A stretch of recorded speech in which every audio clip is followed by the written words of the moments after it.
Good morning and welcome to Hot Pockets. No, I'm sorry. Take two or something, I don't know. Hot Topics in the News, not Hot Pockets. A Hot Pocket is a food item. It's what they call fast food.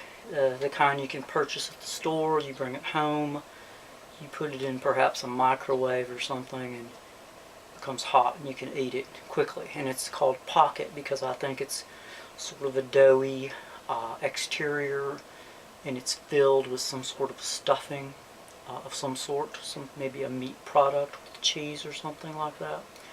Cheese is very tasty when it's hot and melted. But this is not hot pockets. This is actually hot topics in the news. So we're here to talk about some important late breaking. Well, it's not even that. Let me explain this. So as you may or may not know, Hot Topics in the News is not a weekly or bi-weekly show or even monthly. Hot Topics in the News comes when you need it.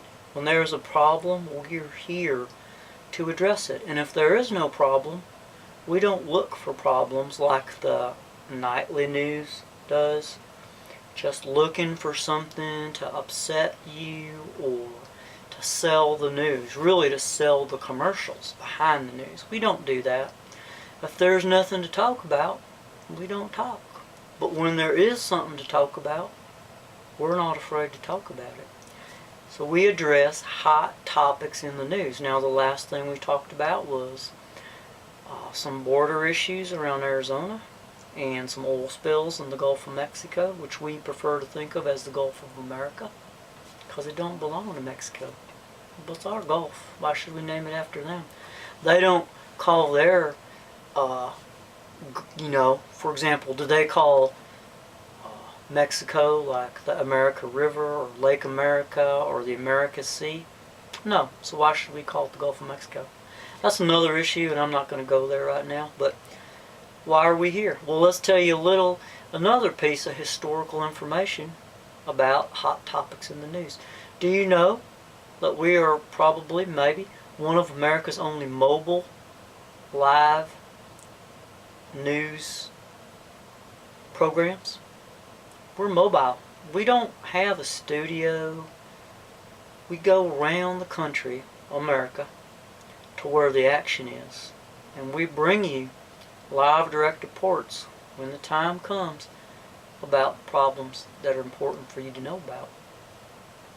When the problem is there, we are there to tell you about the problem so you can be aware of it and you can do something about it. You can act, because we're all about action.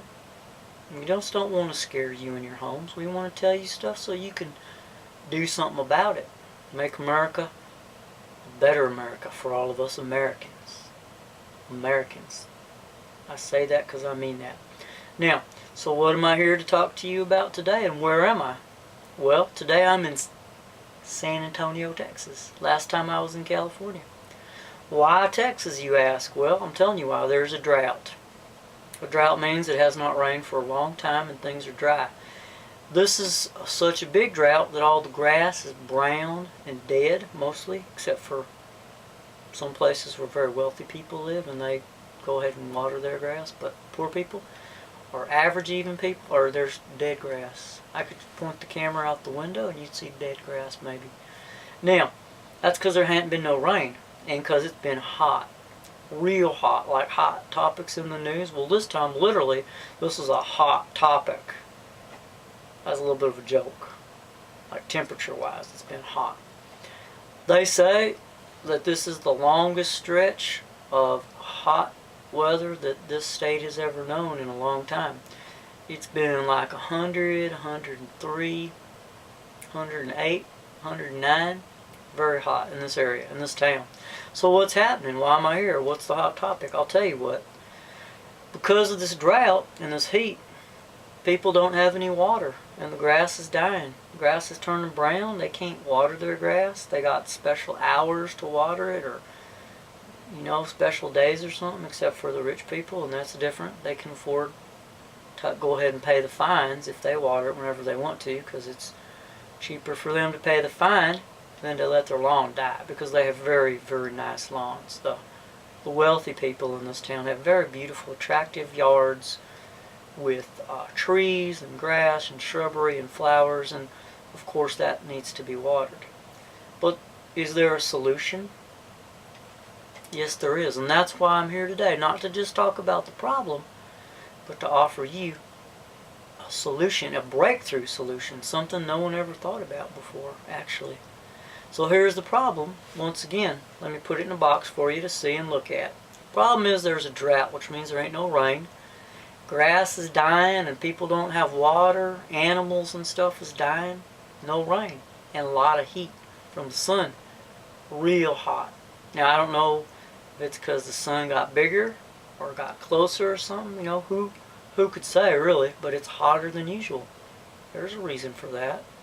I'm not saying it has anything to do with the current administration, Barack Obama and his people, but I just want to say that during the Bush years, I think it was not this hot, as a matter of fact, and it did not get as dry. Anyhow, that's not exactly here nor there. So what's the solution? Well, people have been talking like there is no solution, like they're running out of water, they don't know what to do. The golf courses are starting to die. Now, I don't know if you've ever seen a brown golf course or brown green. Well, that's a sad sight, because golf courses require a lot of upkeep. They require a lot of water, fertilizers, pesticides. It's not an easy chore to keep a golf course looking green and beautiful, ready for action.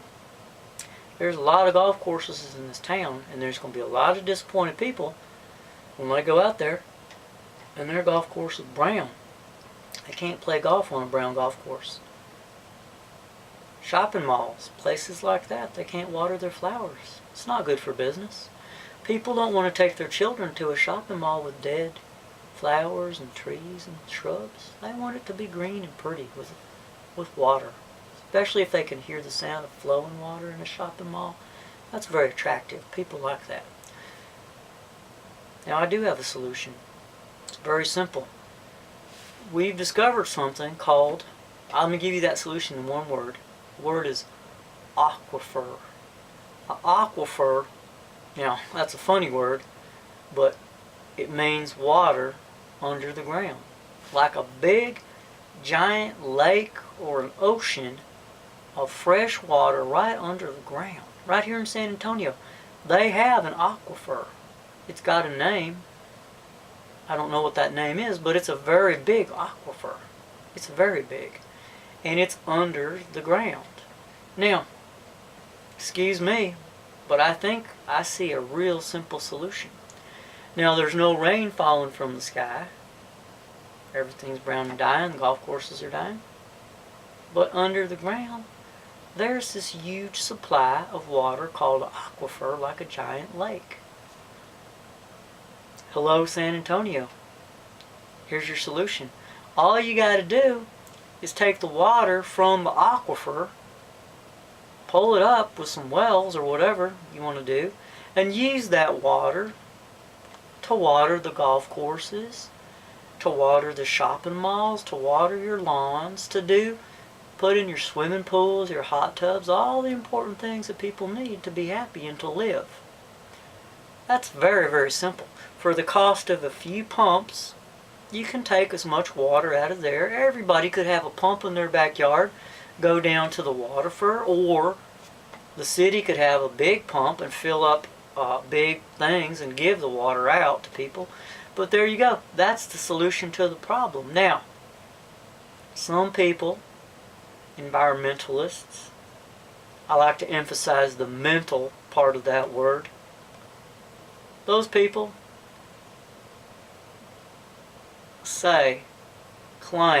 make the claim that aquifer is something special, like that water is special. They say it's thousands of years old. Well, hell, if it's thousands of years old, that means nobody used it.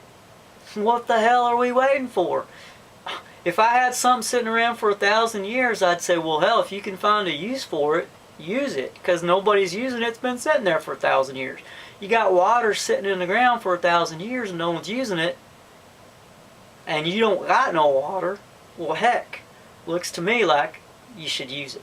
So here's my solution. We just take that water out of the aquifer, and then we'll have plenty of water. Once again, we'll have beautiful golf courses, which I believe as an American is our right. It's my right and your right. We have a right to beautiful golf courses here in this country. We have a right for beautiful shopping malls with very green and floral arrangements and water. This is America. These things are, as they say, it's like our birthright. As Americans, we get to have golf courses. We invented golf here in this country, and that's one of our national sports. Also, football. In all those American games, football, baseball, basketball, they need to have grass, green, beautiful grass, and you need water to do that. And if it's not coming from the sky, and we got it under our own feet, what kind of, well, I'm not saying anyone's stupid, but would you think you might be kind of stupid if you just sat around and cried all day about something you didn't have when all you had to do was take it? Thank you. Alright then, so we're going to wrap up because we're running out of time. But thanks once again for tuning in to Hot Topics in the News. I hope you particularly enjoyed this episode. And if you're living here in San Antonio or anywhere around this area, just make a phone call to your congressman or your senator, or write a letter, or send an email, or go to their office, or do something, or just buy a drill and put a well down in your backyard. The water's there and it's for you to use. It's your water. It's under your yard. It belongs to you. I say here in America and here in Texas, we need to take what's ours right now. They say water for future generations. Well, I don't know about future generations. I know about today. Right now, I want to play golf, and I want you to play golf, and that's my right. Future generations may not be playing golf. That's their decision to make. Maybe they're going to play something else. I don't know. Maybe they're not going to need water. I don't know. I can't speak for future generations. I can only speak for right now, America, Texas. We need water, and we're going to take it. We're going to use it. We're going to play golf. Alright? Thank you so much for tuning in. We'll see you again next time. Remember, when the need arises, we are here to help you and to serve you. That's why we come here. We're Americans, and America is always ready to help fellow Americans when they need help. And that time, once again, is now. So thank you so much for tuning in today, and we will see you next time on Hot Topics in the News. Thank you. God bless America.